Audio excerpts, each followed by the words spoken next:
Balasore ITI ପଡ଼ିଆରେ ଆସନ୍ତା ମେ 1 ତାରିଖରୁ 11 ତାରିଖ ପର୍ଯ୍ୟନ୍ତ ଇଣ୍ଡିଆ ଟ୍ରେଡ୍ ଏକ୍ସପୋ 2026 ଅନୁଷ୍ଠିତ ହେବ।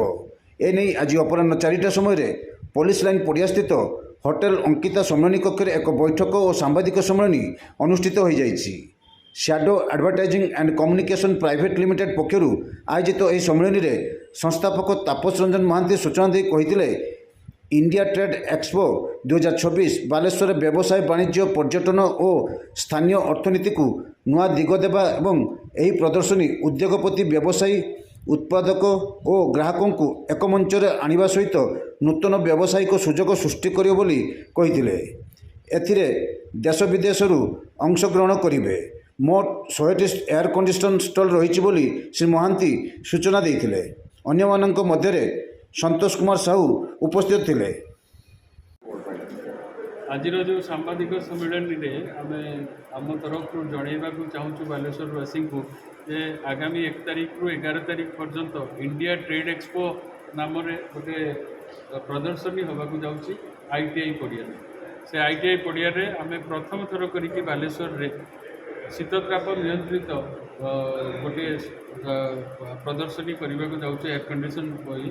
ସେଥିରେ ନ୍ୟାସନାଲ ଇଣ୍ଟରନ୍ୟାସନାଲ ଆଉ ଷ୍ଟେଟ୍ର ବହୁ ନାମୀ ଦାମୀ ପ୍ରଡ଼କ୍ଟ ଏଥିରେ ଭାଗ ନେଉଛନ୍ତି। ଆଉ ସେଥିରେ ମୁଁ ଆଶା କରିବି ଯେ ସବୁ ବାଲେଶ୍ୱରବାସୀ ତାର ନିଶ୍ଚୟ ତାର ଫାଇଦା ଉଠାଇବେ, ଉପଭୋଗ କରିବେ। କେତେ ଷ୍ଟଲ୍ ରହିବ?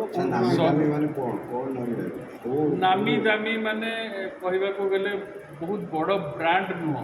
ଆପଣଙ୍କର ଯେମିତି ଆଫଗାନିସ୍ତାନରୁ ଗୋଟେ ଯେଉଁ ଆପଣଙ୍କର ଯେଉଁ ଆସୁଛି ଡ୍ରାଇ ଫ୍ରୁଟ୍ସ, ସେଇଟା ବୋଧେ ବହୁତ ନିଆରା ପ୍ରଡ଼କ୍ଟ। ତ ମୁଁ ସେଇ ଯେଉଁ ସେମିତିଆ କିଛି ନିଆରା ପ୍ରଡ଼କ୍ଟ ଯେଉଁଟାକି ନର୍ମାଲ ମାର୍କେଟରେ ମିଳେନି, ଏମିତିଆ ଏକ୍ଜିବିସନରେ ସେଇଟା ଉପଲବ୍ଧ ହୁଏ। ସେଥିପାଇଁ ଏଇଟା ସେମିତିଆର ଆପଣଙ୍କର ଯେମିତି ଆଫଗାନିସ୍ତାନର ଡ୍ରାଇ ଫ୍ରୁଟ୍ସ ହେଲା, ଇଏ ଆପଣଙ୍କର ଥାଇଲାଣ୍ଡର ବହୁତ ଫ୍ୟାନ୍ସି ପ୍ରଡ଼କ୍ଟ ହେଲା ଯେଉଁଟାକି ନର୍ମାଲି ମାର୍କେଟରେ ମିଳେନି।